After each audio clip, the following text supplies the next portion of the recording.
Now, brothers and sisters, see who's he talking to? Brothers and sisters. That would be you and I, okay? If you're in the family of God. Let me remind you once again of the good news of salvation, which I preached to you, which you welcomed and accepted, and on which you stand by faith. All right, now the apostle Paul is writing this to the Corinthians. Mm-hmm.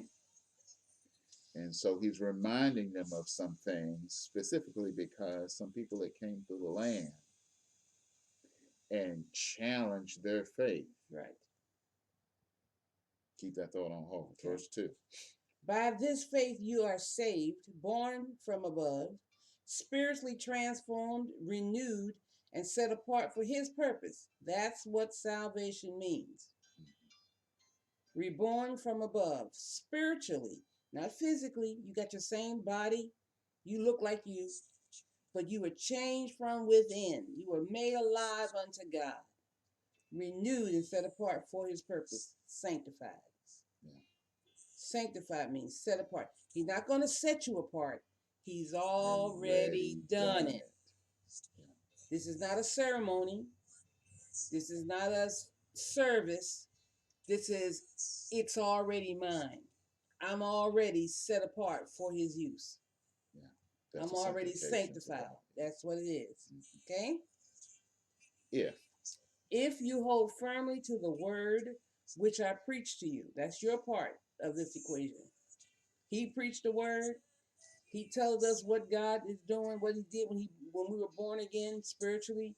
And he's saying you have to hold to it firmly. Cast not away your confidence. That's your great part. Recompense of reward. For ye have need of patience after you've done the will of God, you might receive the promise for yet a little while. And he who was promised to come will come. So that's what we're talking about. Right. Keep on. If you hold firmly to the word which I preach to you, unless you believed in vain, just superficially and without complete commitment. Mm-hmm. So it's your job to be committed to this gospel. Yeah. If you're going to be a Christian, be one. Don't play. Don't half step. Don't play with God. Go all the way. If you're going to do it, our Lord Jesus Christ went all the way for you. So you go all the way with Jesus. Amen. For I pass on to you as of first importance that which I also received.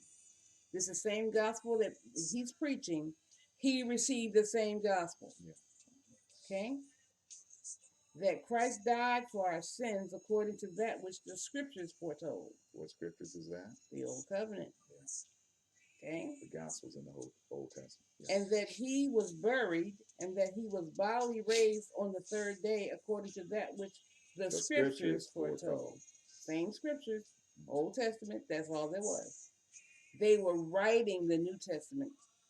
All this preaching, letter writing, they were writing the New Testament, but in line with the prophetic words in the Old Testament. Those guys wrote about something they couldn't see. He's writing about what happened. Yeah, the first century saints. Yeah. They're just writing, this is what's happening based on what the Old Covenant said was going to come. It has come. We have seen him. We have touched him. We have eaten with him. Of the word of life. Of the word of life. Yeah. Him, which is from the beginning. That we fellowship in. That's right. The him that in the beginning was the word. Was the word. The word him. God. Him. Yeah. Okay. This is good stuff. He was buried and raised, bodily raised on the third day. Read verse 3 one more time. That's so good. For I passed on to you as of first importance what I also received, that Christ died for our sins according to that which the scriptures foretold, and that he was buried, and that he was bodily raised on the third day according to that which the scriptures foretold, and that he appeared to Cephas here, then to the 12. After that, he appeared to more than 500 brothers and sisters at one time, the majority of whom are still alive at that time, Yes. during the first century, Yeah. but some have fallen asleep in death. Stop. What we just read here, verses 3, 4, 5, and 6, is a summary of the gospel. Christ died for our sins. He was buried. He rose from the dead to bodily, physical immortality. And he was seen of men.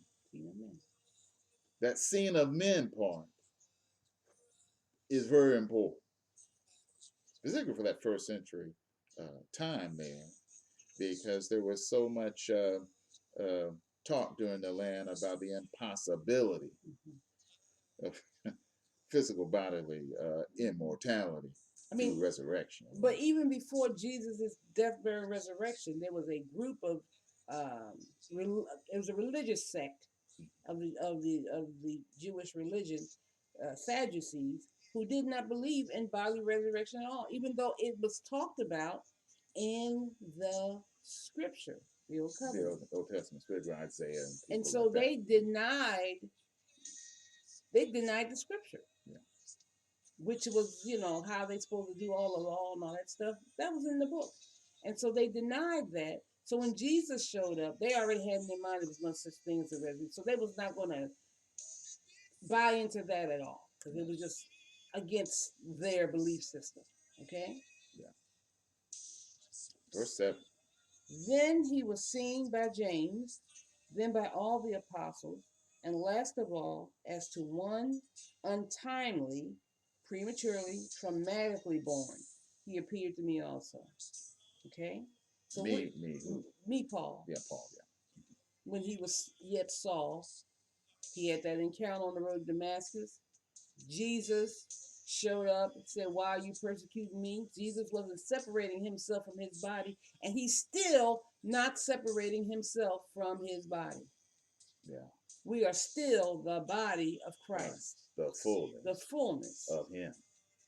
So he doesn't separate us. He doesn't separate us. And so we shouldn't do it either. If he says we're his body, we should say, yes, we are. Yeah. Okay? That's called humility. Yeah. Agree with God. When you take that communion meal, that's what you're saying. This is what you're acknowledging. This is what you're acknowledging. We are one with him. Are one. There is one body. Yeah. Amen.